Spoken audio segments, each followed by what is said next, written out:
So now we continue course discussing defects in materials. This section 6 deals mainly with point defects or localized defect structures. So defects have been mentioned many times on this course because irradiation creates defects.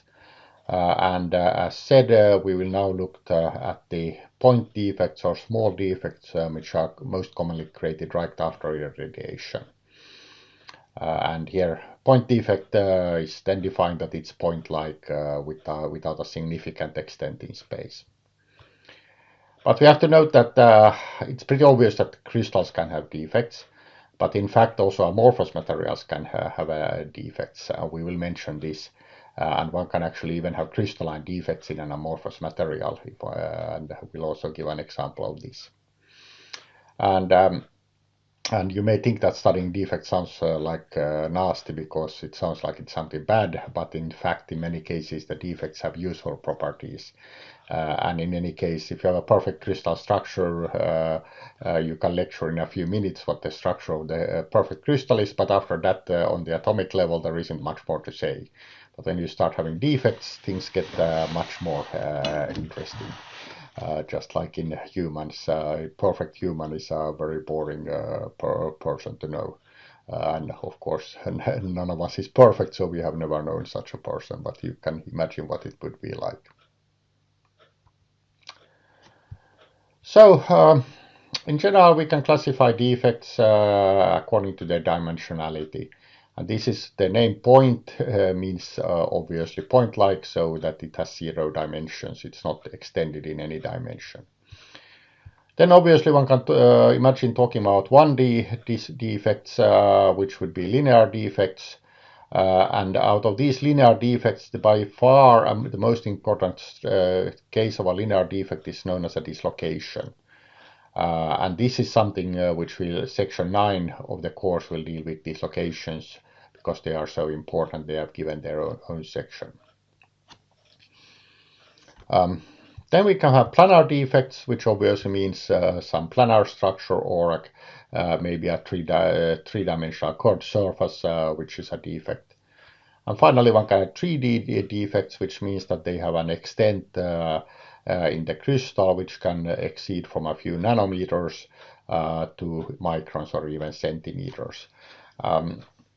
On the microscopic scale, there are many materials which have holes in them, and that can be considered a defect in this macroscopic material.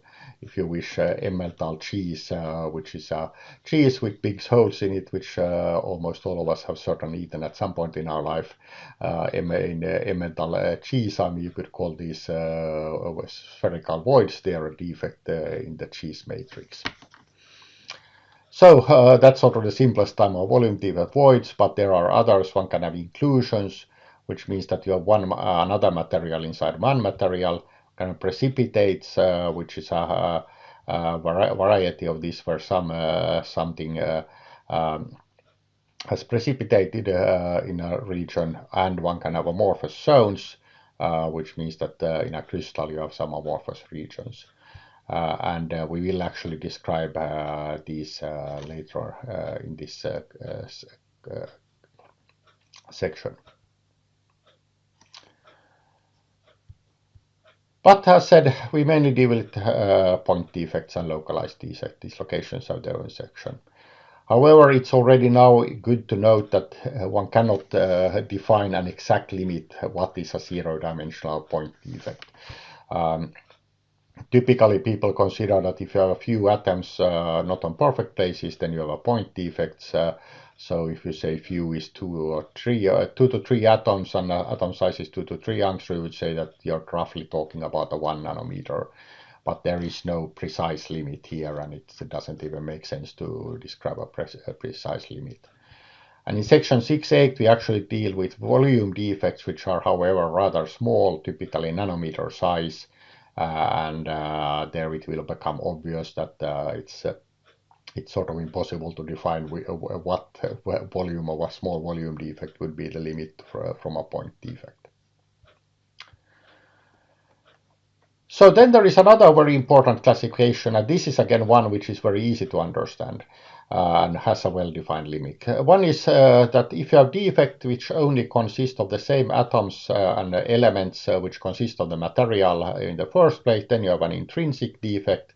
So this is, for instance, if in silicon you have extra silicon atoms on interstitial positions, that's an intrinsic defect. Whereas then if you have other elements which are not in the matrix, then this is called an extrinsic defect. So this would be, for instance, a boron or arsenic impurity in silicon would be an extrinsic defect in silicon.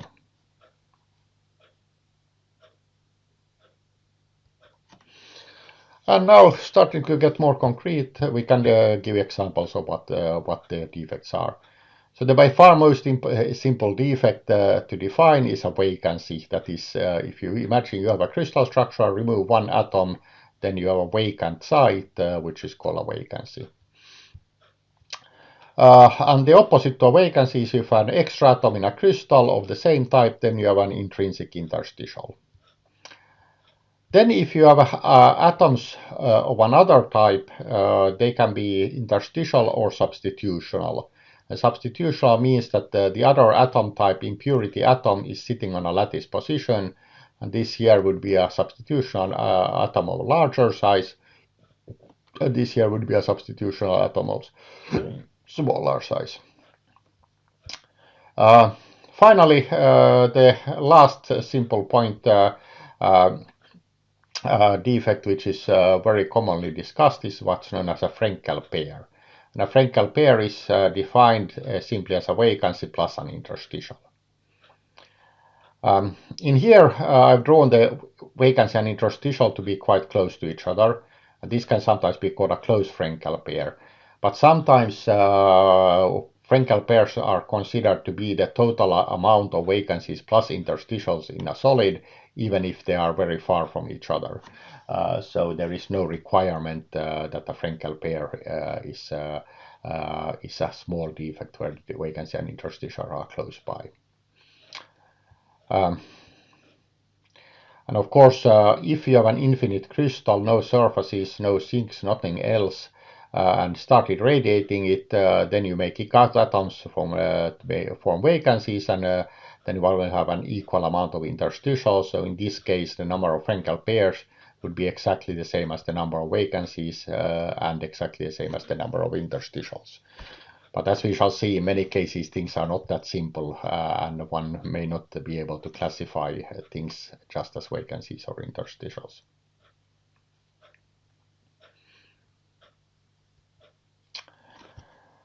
But then that was for a simplest possible case as a single element. Then already if you have two elements, a compound, one can get more varieties of defects, and one may need to use the elements to define what they are.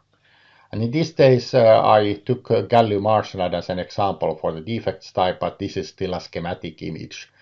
This does not correspond to the real crystal structure of gallium arsenide, but all of these defects indicated here are known to exist, at least under some conditions, in gallium arsenide.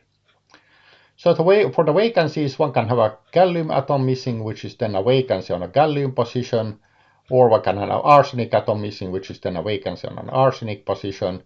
Then the arsenic can itself be an interstitial atom between the lattice space, and in that case it's an interstitial arsenic defect.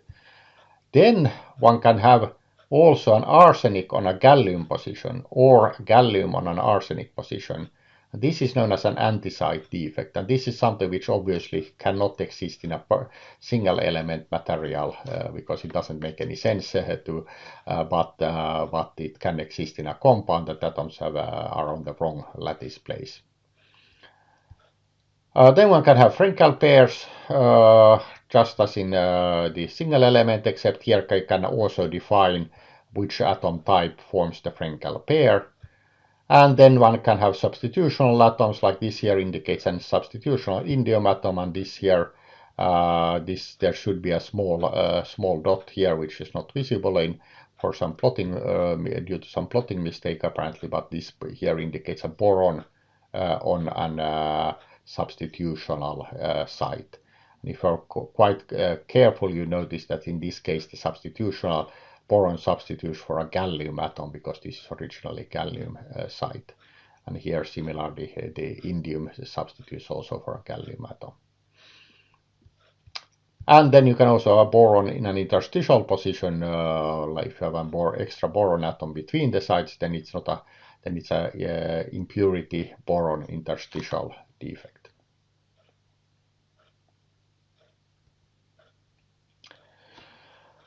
So as you can see, there are many possible defect types, and to deal with them, it's useful to have some sort of notation for it. As you know, scientists usually love having notations for things, so also for defects, notation has been induced. And this notation in ionic materials is known as the Kroger-Wink notation, and it's often used with slight modifications also in non-ionic materials, although people usually don't call it Kroger-Wink notation, it's just called a defect notation. So this notation, very often the large letter V is known for used for a vacancy, and the large letter I used for any kind of interstitial defect. And then one can use subscript to tell what from which site is vacant, and numbers to tell how many vacancies there are. And therefore the number of vacancies one usually use Greek letters. So your vacancy, two extra atoms, two missing atoms is a divacancy, three missing atoms is a trivacancy, four missing atoms would be a tetravacancy, and so on. And then you can go on as long as you remember your Greek numbers. Here you note one funny thing. V and I are of course abbreviations for elements, V for vanadium and I for iodine. So if you deal with vacancies in vanadium, you get easily into trouble with this notation. Similarly, if you deal with the interstitials in iodine, you would get into this problem. Well, iodine, of course, most of the time is a gas, so so you don't need to bother about interstitials in a gas. But if you deal with solid iodine, you would get this problem. But except for that, this is a quite useful notation and makes life a lot easier when discussing and writing about defects. Then for the interstitial atoms, one has a notation where you simply start with the element M and then use a sub-index if it's an interstitial position. And for substitutional positions, you similarly use the sub-index S. So an arsenic interstitial would be ASI, and indium substitutional would be INS, and boron interstitial would be B under index I. And then for the antisites, the notation is that the element, atom which actually is there is the capital letter, and the subscript then gives the position, the position of the atom which it's replacing. So this notation AS under index GA stands for then on an arsenic atom on a gallium site.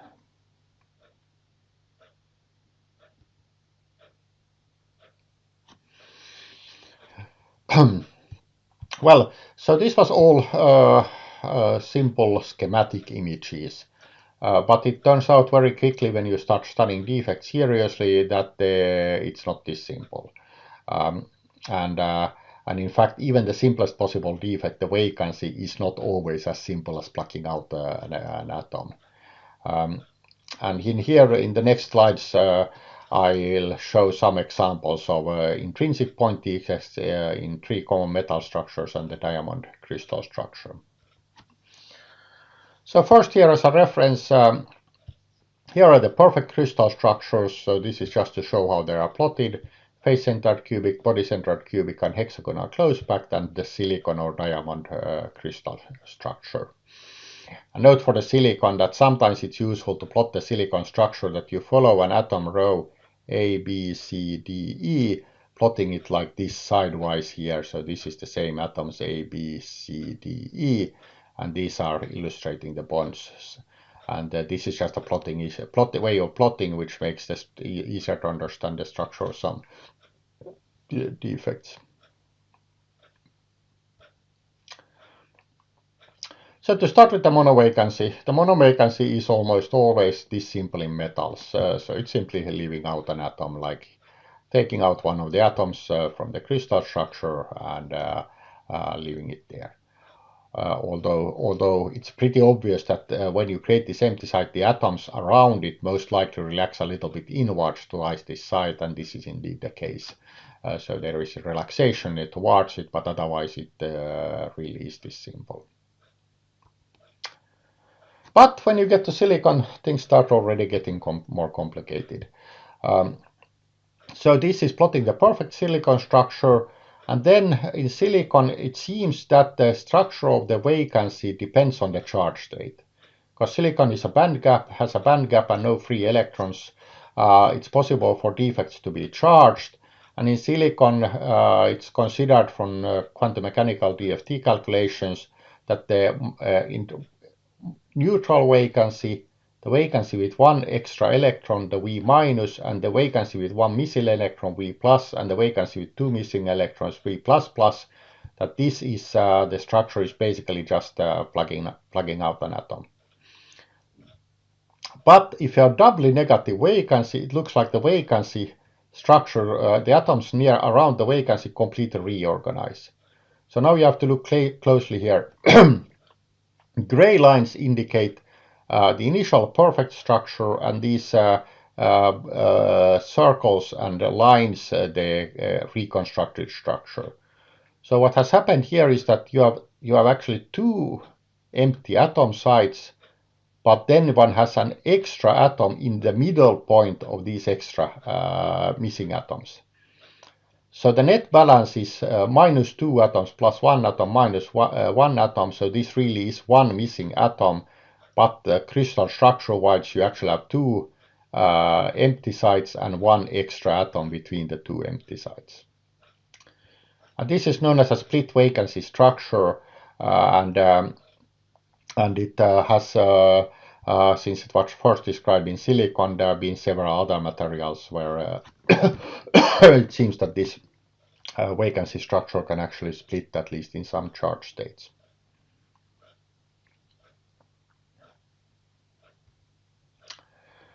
And then the interstitial atoms, they actually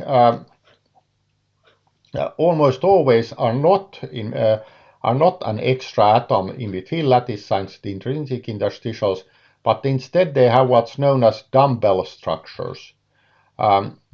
So a dumbbell structure means that you have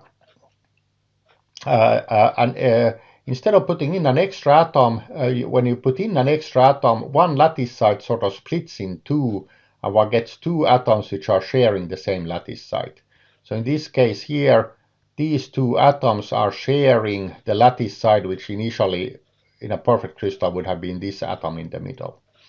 So this is a sort of a split interstitial, a bit similar to the split vacancy. They are called dumbbells by definition. And in FCC crystal, it seems that the dominant dumbbell structure is the 100 dumbbell, where two atoms are in the 100 crystal direction around one lattice site. Note that this is not unique. One can rotate it, so any of the orientations for symmetry reasons is possible. So the dumbbell could also be like this or like this in any of these structures. Then in BCC crystals, it seems that the dumbbell structure is 110 dumbbell in the 110 structure. And then in hexagonal close-packed, these are not so well known, but it seems that one can split simply along the hexagonal plane direction, the 001 crystal direction in hexagonal crystal notation. I'm a little bit careful about my wording here, since DFT calculations just in the last few years or so, and now this is recorded in 2020, have indicated that in some crystal structure, even FCC, the structure may not be like this. For instance, in gold, it seems that the ground state interstitial actually may not be the dumbbell, but an other split configuration. Sorry, not the 1.0 dumbbell, but another dumbbell configuration. But these are very fresh results, and I didn't add them to the lecture notes because one couldn't call it well established yet. You may wonder what on earth is this name dumbbell? Well, the word dumbbell in English means a weightlifting device, a traditional weight where you have two big spheres joined by a bar, which you are lifting to increase your hand power typically. So the standard name for this is really dumbbells. And the reason for the name is that somebody looking at this kind of, when you plot the atoms like this, if you plot the atoms even larger, this structure actually looks like a dumbbell. And then somebody studying defects came up with this name, dumbbell interstitials. And note that there really should be two B's here. If you leave out one B, you get the word dumbbell, which is also an English word, but that means a stupid person. And we, of course, this does not look like a stupid person, so that's why we should write it with two B's.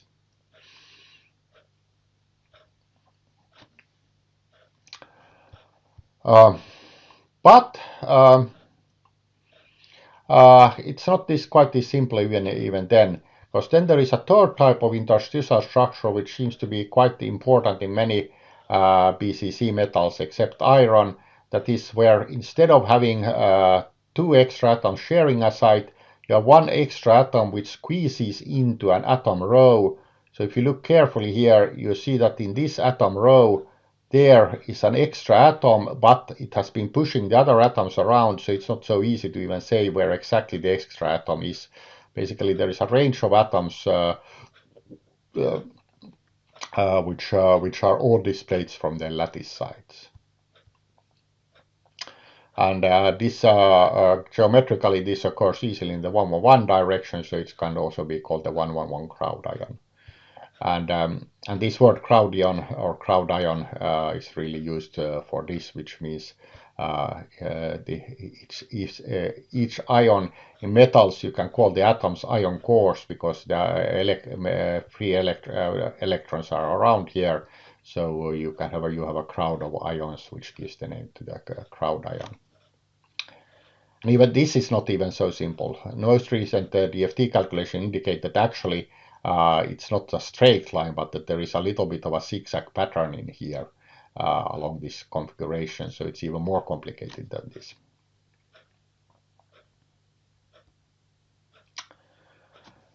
And silicon, once again, makes life even more complicated.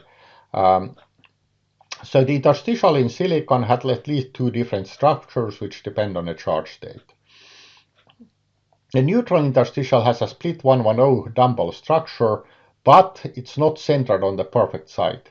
If you look at this structure here, the perfect atom site would have been here, so the two atoms forming the dumbbell are clearly extra atoms, but the central point is not at the original atom position, but it's shifted from the atom position.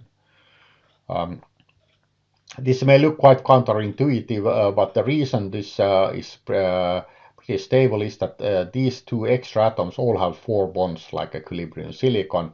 Then on the other hand, if you then consider these two atoms next to them, these two atoms actually have 5 will have 5 bonds, so it's still not perfect bonding of silicon. It's difficult to plot here, but this one will have 3 bonds here and 2 bonds to the dumbbell atoms. But then on the other hand, it seems like the doubly positive interstitial in silicon has a tetrahedral atom position, which actually is a high symmetry simple position, and this is essentially a traditional interstitial position. So this is an extra atom sitting in between these standard atom positions. The reason this is not always the ground state is that if you count the bonds, this atom actually has 8 bonds. And normally silicon should have 4 bonds, so from a bond hybridization point of view, this atom structure is quite strange. But when you are missing some electrons in a charged, positively charged configuration, it really seems to be stable.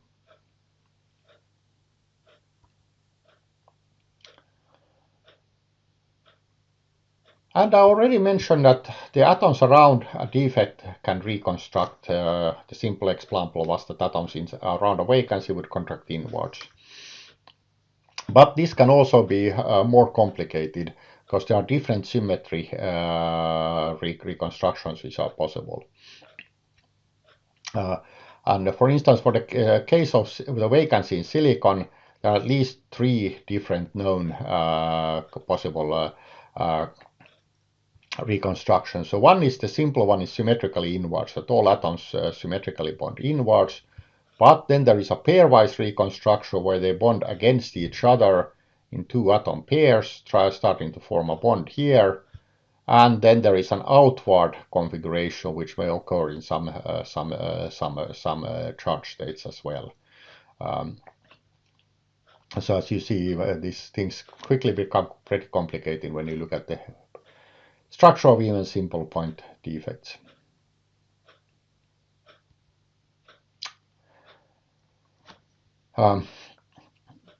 Another interesting and actually very timely example of defect reconstruction is the case of the vacancy in graphite. And the reason I say it's timely because the nanostructures graphene, a single graphite layer, and carbon nanotubes have these same reconstructions possible. So if you look at a single sheet of graphene, the simple thing would be that you would plug out one atom, and then there are 3 atoms around it which are missing bonds. But the problem is that there are 3 missing bonds in this structure, all the bonds of the missing atom. And generally unsaturated bonds tend to want to reconstruct. And for this case of vacancy in graphene, there are 2 reconstructions which are known to be pretty stable. One is a highly asymmetric reconstruction where one of the extra atoms stays where it is, this atom here, but these 2 atoms essentially form a bond with each other. They find each other, and then you get a 5-membered ring here of atoms, and this ring is actually quite stable, but then you have this asymmetric configuration with still one dangling bond. In this case, actually, usually this atom comes out of the plane. So instead of being in the plane as in perfect graphene, this atom puckers out inside or outside of this plane. Finally, one can also form a reconstruction where there is no unsaturated bonds. That is, if you can imagine that this atom here creates bond with those 2 atoms by strongly stretching out, and then one gets this configuration where all the bonds are elongated, but all atoms have 4 bonds, which is of course for carbon a chemically reasonable bonding state.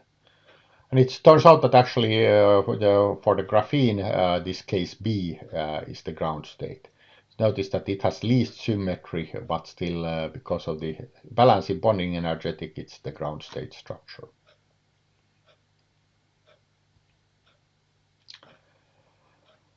Finally, it's good to know that there is one more variety of point defects known as topological defects.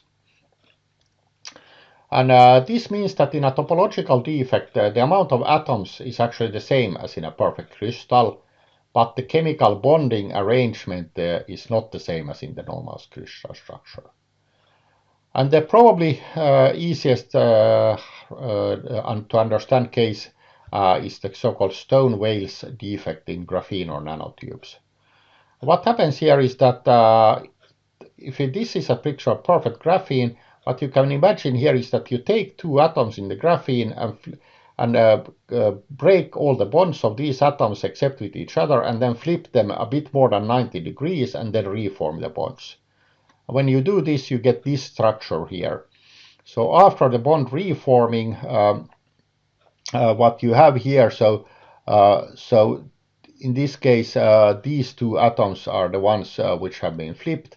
What you have is, after you reform the bonds, you have one 5-membered atom ring here, another 5-membered atom ring here, and here you have a 7-membered atom ring here, and another 7-membered atom ring here.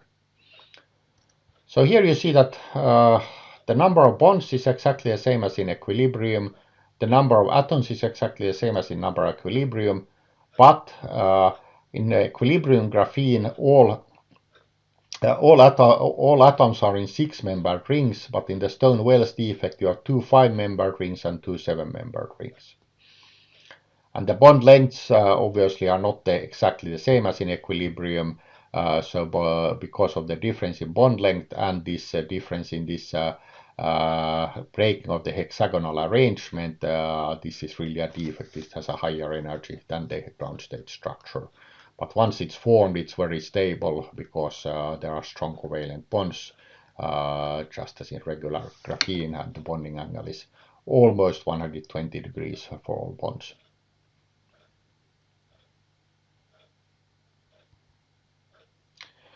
Another important case of a bond order defect, topological defect, is the so-called bond order or IV pair in silicon.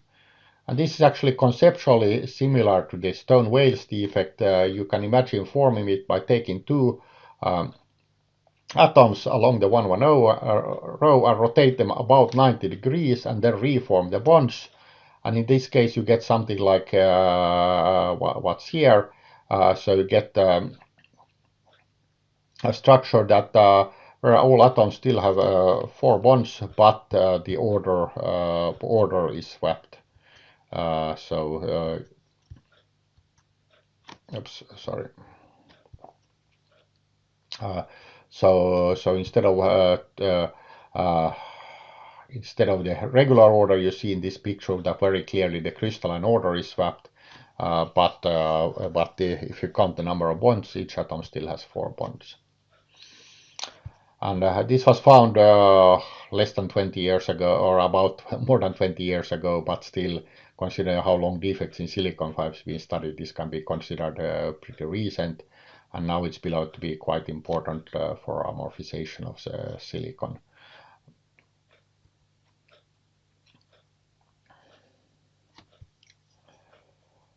And these are all, of course, related to irradiation, and specifically threshold displacement energy. If you're just above the threshold displacement energy, what you create is Frenkel pairs inside a crystal, but these Frenkel pairs, if they are very close, their structure may actually be different from an equilibrium Frenkel pair. For instance, in this DFT molecular dynamics calculation, one showed that when you create a closed pair, you create a vacancy, but this vacancy may be split, and then also the interstitial atom may not be actually in the ground state Dumbbell structure, but one forms something which in actuality is a bound Frenkel pair. And this, because the vacancy and interstitial are so close to each other, the energy of this bound pair may be lower than the energy of a regular vacancy and a regular interstitial structure.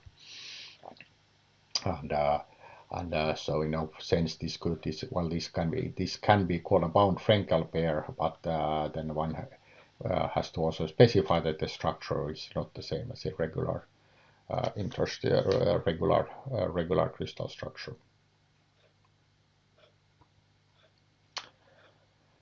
And as a final example on this video, I mentioned that when you are just above threshold the displacement energy, you can also produce antisites directly in the crystal. And this was found in the mid 90s, both by experiments and computer simulations, which show that you can indeed produce antisite defects directly in a threshold displacement like event. This plot here shows how this depends on the initial direction of the knock-on, where you get antisites in some of these cases.